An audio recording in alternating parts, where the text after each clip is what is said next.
Welcome back, Defenders. Jake here. It keeps happening. Air Force confirms downing another Russian fighter jet. The shoot-down of another Su-34 fighter bomber marks the latest in a string of successes for Ukrainian air defense. So for over 2 weeks now, every update video I've made, I've been able to say Ukraine has shot down another Russian military plane. So what's the total? And in the last 15 days, Russia has lost 14 military planes, totaling over $1 billion in aviation losses. The A-50 alone was worth about $350 million. Russia's lost 2 Su-35s, those are pretty expensive.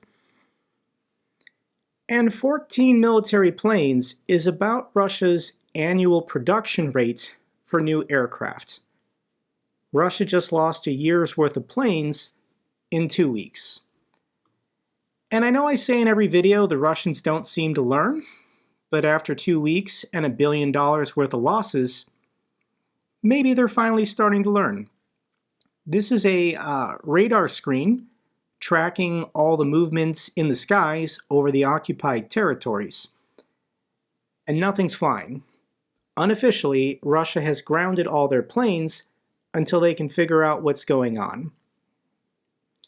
They probably could have done this over a week ago. The reason why so many of these Su-34s were lost is they've been dropping glide bombs on Ukrainian defensive positions. The Su-34s have to climb into the sky before releasing the glide bomb. Makes it incredibly dangerous if Ukraine has active air defenses, such as a Patriot launcher. But for the first time in 2 years, Russia has given up on the skies. They're not flying any of their combat jets to fire off these bombs and missiles. This is a huge win for the Ukrainians. I'm sure the defenders on the front lines outside of Avdiivka really appreciate these glide bombs no longer falling on them. As for the A-50, it still hasn't been seen in the skies. It was spotted parked on a runway. But the theory is, the rumor is, Russia only has one of these planes left. They've got parts from other mothballed aircrafts. They're currently patching together pieces from other planes in order to make a second one. But while they're down to a single operational A-50, they don't want to risk it flying it close to Ukraine. This is their early warning radar aircraft. Their eyes in the skies that can track something like 50 or 60 objects at a time, relay this information to their Su-34s, Su-35s. Russia's Air Force is in chaos right now. The big news story from the last 2 days, thousands gather for Navalny's funeral as the Kremlin warns against protests. The ceremony comes 2 weeks after Navalny was killed in the Arctic prison. So how many people showed up for Navalny's funeral on the funeral day? And it was about 16,500. Given the political oppression currently happening in Russia, that's actually a pretty decent number of Russians willing to risk their freedom to lay flowers at a funeral site. Police did arrest several people, about 100, but I think the crowd was so large they couldn't arrest 16,000 people. So they made an example of about 100 or so. I'm sure they were grabbing Russian men of military age so they can take them down to the station and then give them a draft summons. But let me share with you some of these clips, because this is the crowd queued up to see Navalny's grave, and they were chanting some things that are going to get probably some of these people in trouble. The first thing they were chanting was, "Ukrainians are good people."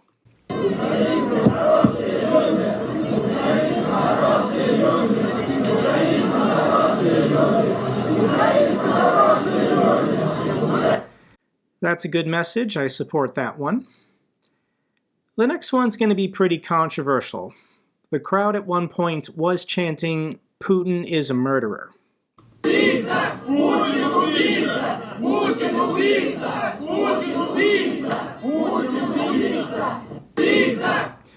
I imagine with some people shouting that, even other people in the crowd were probably getting pretty nervous. The other thing they chanted was, "Bring the soldiers home." Let me play a little bit of this clip. Вернуть солдат домой! Вернуть солдат домой! Вернуть солдат домой! Вернуть солдат домой! I'll give these Russians credits and say this was brave of them to show up in broad daylight with their faces showing to Navalny's gravesite while the crowd is chanting these kinds of slogans. And not everyone could see Navalny's grave on the first day, so there were still large crowds on day 2 and day 3. This is what it looks like on day 2. Let me play a little bit of the clip of Russians lined up in order to lay flowers at the gravesite.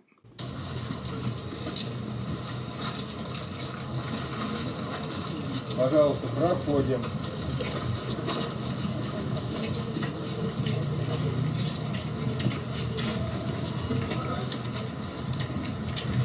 You can see how high the stack of flowers is at this point. This was probably day 1.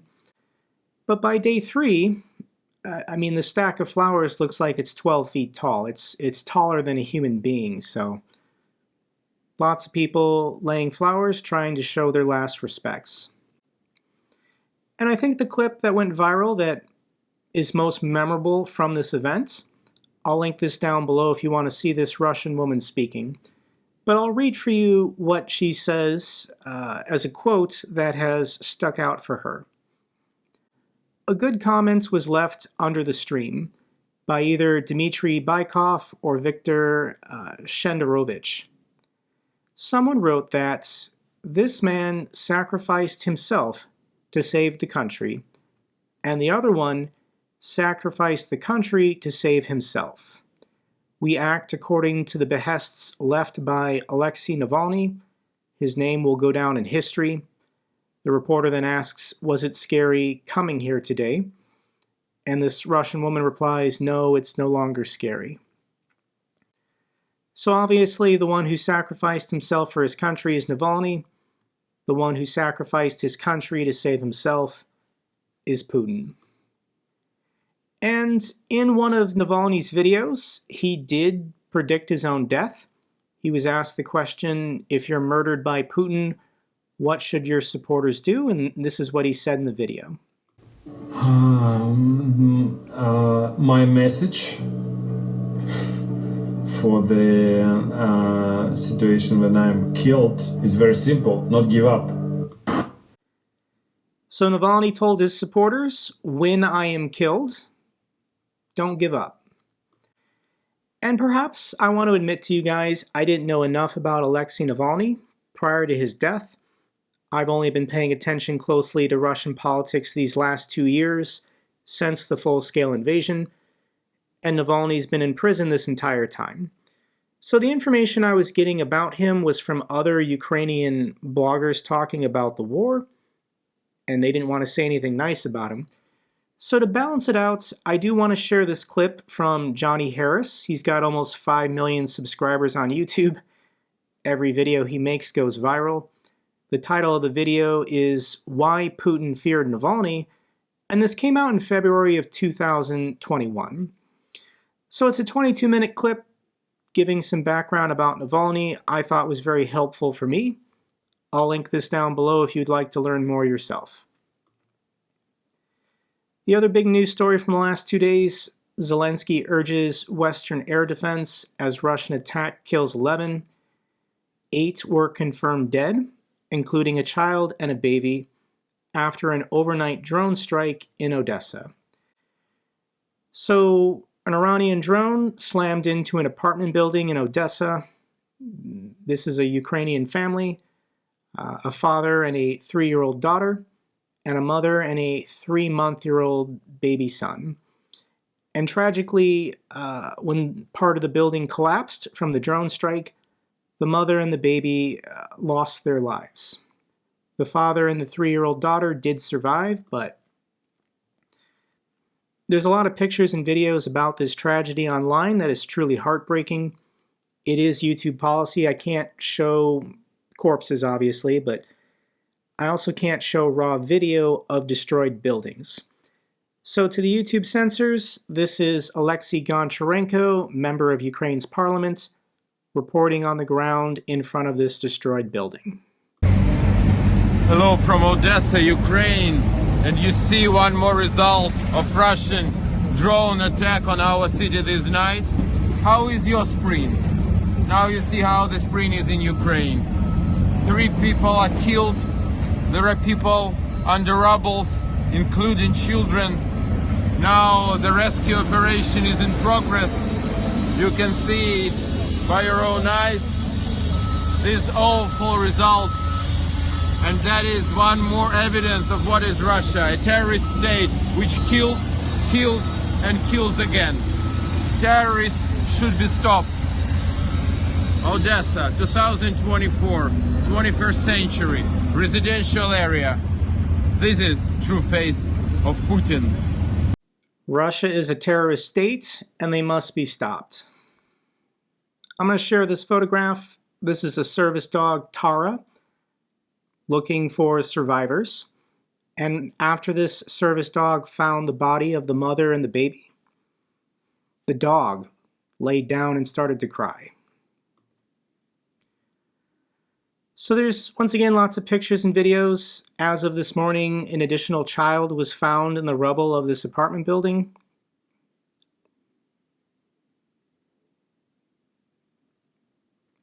I do want to say the baby was 3 months old, meaning the child was conceived a year ago.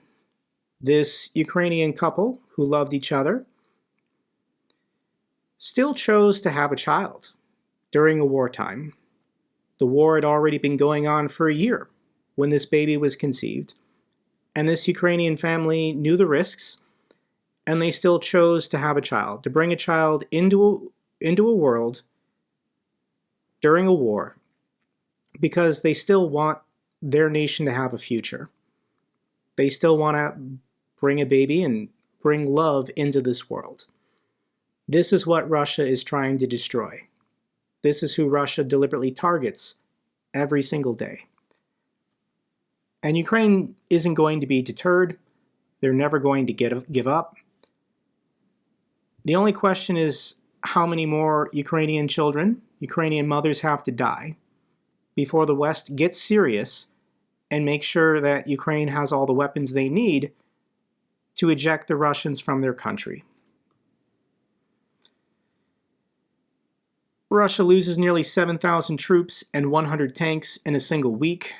Putin is standing for re-election in 2 weeks, so he's pushing his military to the max. I do think after the Russian election, there will be a pause before Putin announces additional mobilization. They're going to call up hundreds of thousands of more Russian men to send them to Ukraine. Things will intensify and get worse this summer and fall. But hopefully, after Putin's election, Ukraine can catch a break, at least until Western aid is passed in Congress and we can get them more support. But the videos online from these failed meat assaults, really the last 6 months, have been horrendous, but I'm going to link some clips down below if you want to experience the war for yourself. This is a video that went viral of a Russian assault group advancing, and then a Bradley infantry fighting vehicle opens fire on it and just annihilates all these Russians. They're all going to die. Here's another clip. I'm going to have to crop this out because it's showing bodies, but this is a Russian T-80 tank that was destroyed, and there's just dozens of Russian corpses dead laying in this road. Another failed assault somewhere on the front lines. This is madness. NATO ally leader confronts Elon Musk on claim about alliance. So I have to mention Elon Musk again. He's an idiot and he's pretty evil. He was replying to Russian propagandist David Sachs on Twitter, talking about how this war is all NATO's fault. True. I always wondered why NATO continued to exist, even though its nemesis and reason to exist, the Warsaw Pact, had dissolved. Elon's an idiot and he keeps spreading disinformation, and he keeps getting community noted for lying on his own platform. So in this tweet, he states that NATO was created to counter the Warsaw Pact, when in reality, NATO was created 5 years prior to the Warsaw Pact. NATO wasn't created in response. Really, you could argue the Warsaw Pact was created in response to NATO. But this is the president of Latvia responding to Elon Musk. The reason that NATO was founded, exists, and will last is Russia and other enemies of the free world. So here's the truth. I show this map all the time. This is from Time magazine. I know people from Finland get very upset about Finland's being colored red in 1950. Same thing with Albania and Yugoslavia, but there are inaccuracies in this map. But this map showed the size and scale of the Soviet Union and what the Russians wanted. They were driven by communist ideology in 1950. Stalin wanted to conquer the world, and he used communism as an excuse. So in every country in the world in which the Russians could get an audience, they would develop and sponsor a local communist party, and if that communist party ever took control of that country's government, democracy was gone, human rights were gone, all freedoms were annihilated. It was all about Russian and Soviet control through communist policies.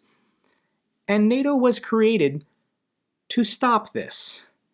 The Russians were part of the Allies during World War II. Their contribution was, it can't be understated, in helping to defeat the Nazis. But they emerged from World War II not seeking a new world of peace, not seeking a new world of human advancement. They wanted power. And they took over Eastern Europe. They took over the Caucasus. They took over Central Asia. They indirectly sponsored communist movements in North Korea, Vietnam, China, Mongolia. They eventually invaded Afghanistan. NATO was created to stop this. If the NATO alliance never formed, the Soviets never would have stopped. And why did NATO not disband after the Soviet Union collapsed?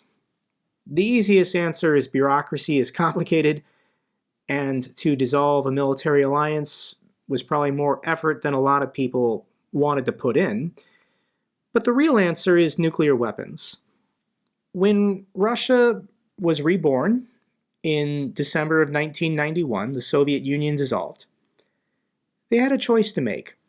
They could either embrace democracy and become a peaceful nation and reduce their nuclear stockpile to comparable numbers to other nuclear powers.